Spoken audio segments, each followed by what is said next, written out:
a 1789 letter, Benjamin Franklin wrote, "Our new Constitution is now established and has an appearance that promises permanency. But in this world, nothing can be said to be certain except death and taxes." But Franklin was not the first to speak of the certainty of death and taxes. In 1726, Daniel Defoe wrote, "Things as certain as death and taxes can be more firmly believed." But Defoe was not the first to speak of death and taxes. In 1716, Christopher Bullock wrote, "'Tis impossible to be sure of anything but death and taxes." Whoever first spoke of the certainty of death and taxes, the phrase has been often repeated since. Solomon did not use the familiar phrase, but in Ecclesiastes he had something to say about taxes, or more specifically, the governments of men. He also wrote about the inevitability of death. In Ecclesiastes chapter 8 and 9, Solomon says that man must endure the governments of men and cannot escape the certainty of death. Solomon has been sharing counsel for dealing with life. This counsel was gleaned from his own search for meaning and was guided by the wisdom given to him by God. Solomon gave counsel for better living and balanced living. He says action must be taken to improve one's life under the sun. But Solomon also says, whatever we do there are things we cannot change and things we cannot escape. These things add to the meaninglessness of life under the sun. Wisdom, Solomon says, can help. So Solomon shares wisdom to endure life's meaninglessness. Opinions differ over whether Ecclesiastes chapter 8 verse 1 concludes the previous section or introduces the next section. Trimmer Longman said, basically he understands this verse as a sarcastic exclamation of frustration that stands between two larger units. Chapter 8 continues the development of the idea started in chapter 6, verses 11 and 12, asking the question, who knows? When you look at life, who really knows? And that question is asked again in chapter 8. The continual theme was being addressed throughout Ecclesiastes. That had to do with the use of wisdom in dealing with life under the sun. And basically, even the wisest of the wise cannot explain or understand everything. Verse 1 says, "Who is like the wise man, who knows the explanation of things? Wisdom brightens a man's face and changes its hard appearance." Wisdom helps. Wisdom does not have all the answers because we are not God. In chapter 8 and 9, we see some words of Solomon regarding governments and death. First, Solomon gives wisdom to endure the governments of men, chapter 8, verses 1 through 17. He says to submit to authorities for God's sake, verses 2 through 9. "Obey the king's commands, I say, because you took an oath before God. Do not be in a hurry to leave the king's presence. Do not stand up for a bad cause, for he will do whatever he pleases. Since a king's word is supreme, who can say to him, 'What are you doing?'" Obey the king's command. Now, Solomon, of course, had been king and was king. But he says, as you think about your relationship with the government, obey the king's command. Respect his power and avoid harm, verses 4 and 5. A wise man will understand that judgment will come in its own time, so we don't resort to wickedness or rebellion to alleviate misery. When we come to the New Testament, Paul has something to say on this subject, and Peter does as well. The first century Christians lived under the Roman Empire. What does Paul say? He says to submit to the rulers. Peter says to honor the king. Difficult but that is the instruction to Christians. Solomon says much the same thing. Don't be rebellious against the king, but serve the king. In verses 9 through 13, Solomon says we should anticipate wicked rulers. There is a time, Solomon says, when a man lords it over others to his own hurt. We have bad governments in our world. Sometimes we question our own government. There will be times when men rule to their own detriment. But some of these, Solomon says, many of these will soon be forgotten after their demise.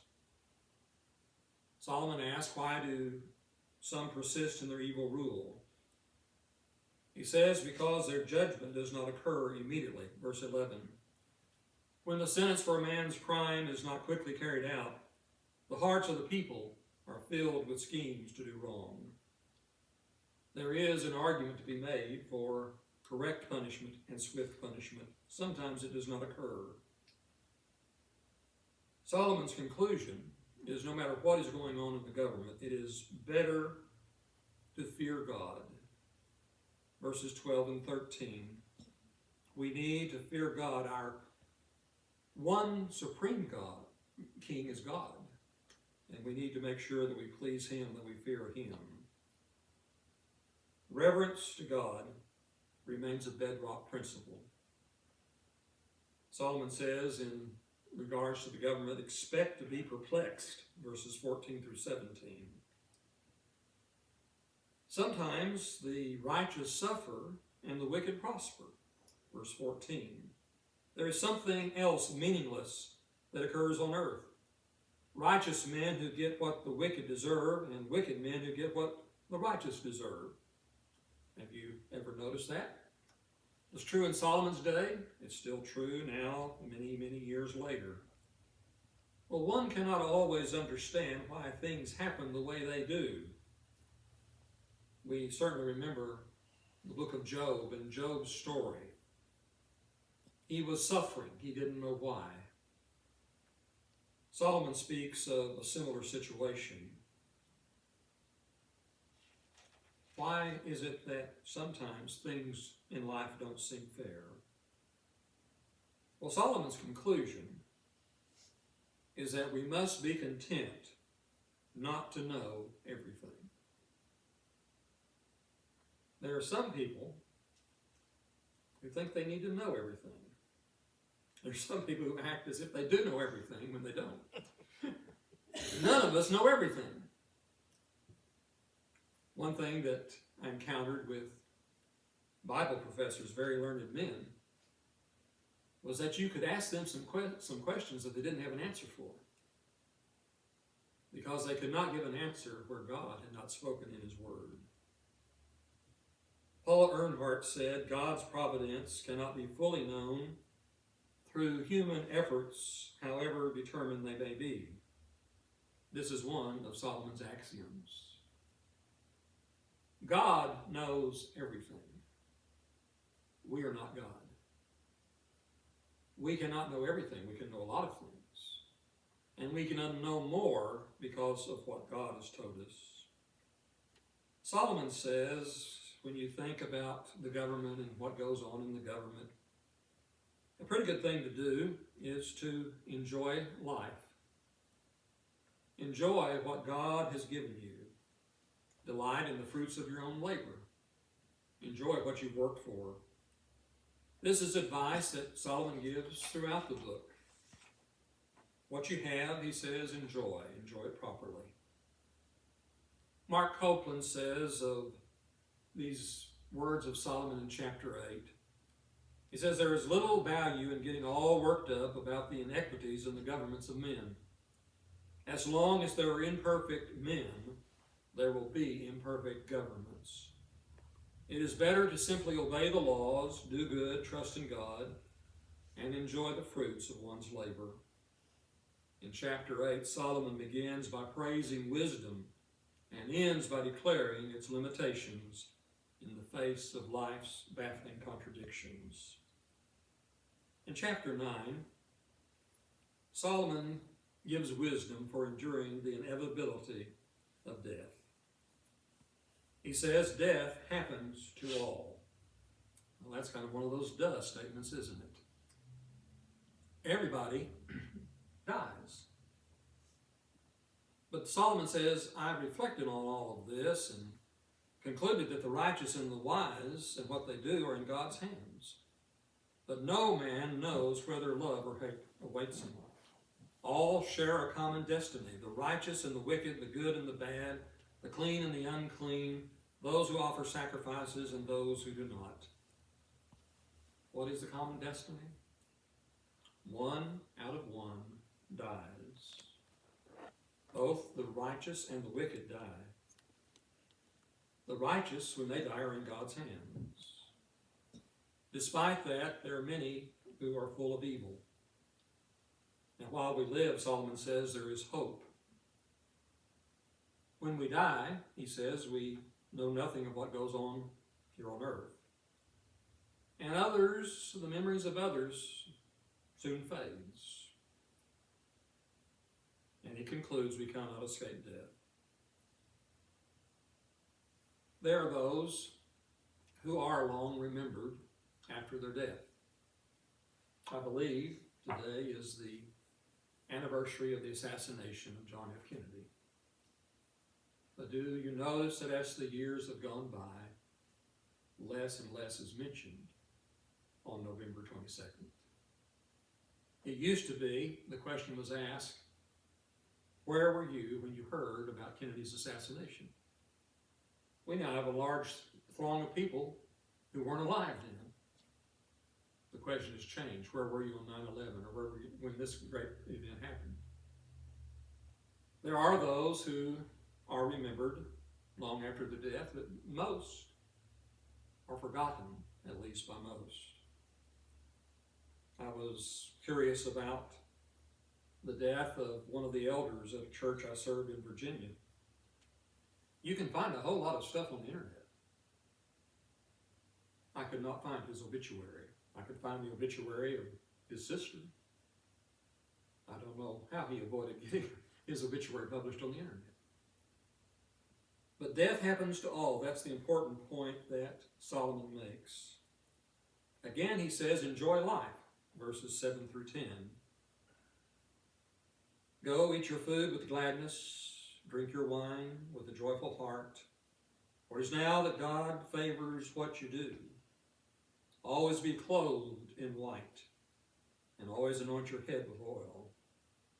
He says, enjoy life with your wife, whom you love all the days of this meaningless life that God has given you under the sun. While death is inevitable, we should enjoy life. I think I've known individuals who could not enjoy the present because of their dread of the future. The Christian looks forward to the future. Even when death occurs, he knows that there is something far better beyond. It's interesting that Solomon says to live joyfully with the wife God has given you. If we had a conversation with Solomon, we might ask him, well, which one? Which one of all you had? Solomon pretty well blew it when it came to marriage. He had way too many.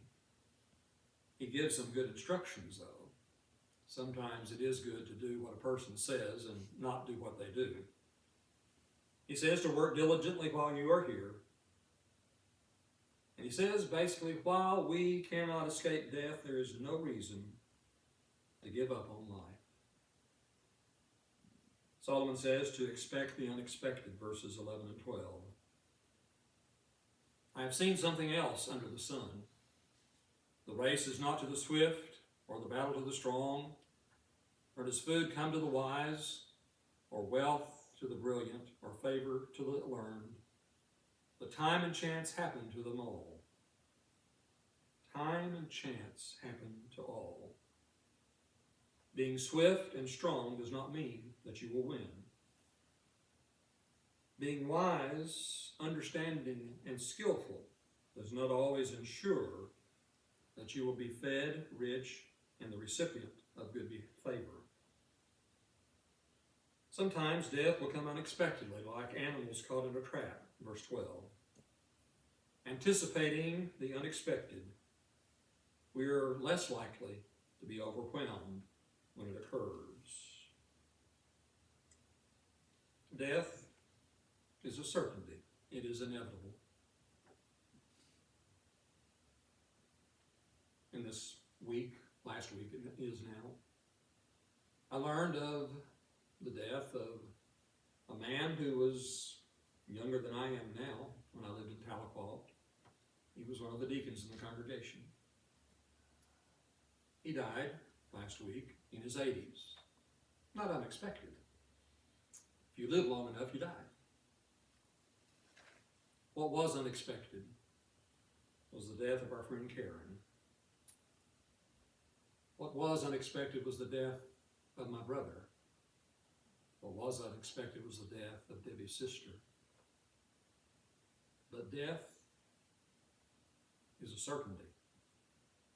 It is also an uncertainty in that we do not know when it will occur. Solomon closes chapter 9 by calling upon us to appreciate the value of wisdom. Solomon gives a little illustration. He saw how wisdom saved a city. I saw under the sun this example of wisdom that greatly impressed me. There was once a small city with only a few people in it, and a powerful king came against it, surrounded it, and built huge siege works against it. Now there lived in that city a man poor but wise, and he saved the city by his wisdom. But nobody remembered this poor man. So I said, wisdom is better than strength, but the poor man's wisdom is despised, and his words no longer heeded. Yes, the wisdom of this poor man saved the city. And he was wise even though he was poor. But he, like many others, would soon be forgotten. Solomon praises the value of wisdom as he closes the chapter. He says wisdom is better than strength. Wisdom is better than the weapons of war. Though often despised when it comes from a poor man, wisdom spoken quietly is better than the shout of a ruler of fools. Sometimes wisdom just tells you to be quiet. Walter C. Kaiser Jr. said of this chapter and what it says, our quest for identity, meaning, and an explanation of the presence of evil, injustice, and inequities in the life must end where Solomon's did, in the fact that God sits at the helm, ruling and overruling for good. We simply cannot escape all the meaninglessness of life. There may be times we find ourselves under wicked governments. Unless Jesus returns in our lifetime, each and every one of us will die. Solomon gives good counsel on how to deal with the meaninglessness of life. James Dobson, in his book, When God Doesn't Make Sense, wrote, we must never forget that He is God. He is majestic and holy and sovereign. He is accountable to no one. He is not an errand boy who chases the assignments we dole out. He is not a genie who pops out of the bottle to satisfy our whims. He is not our servant. We are His. And our reason for existence is to glorify and honor Him, even when nothing makes sense. Shall we stand and sing?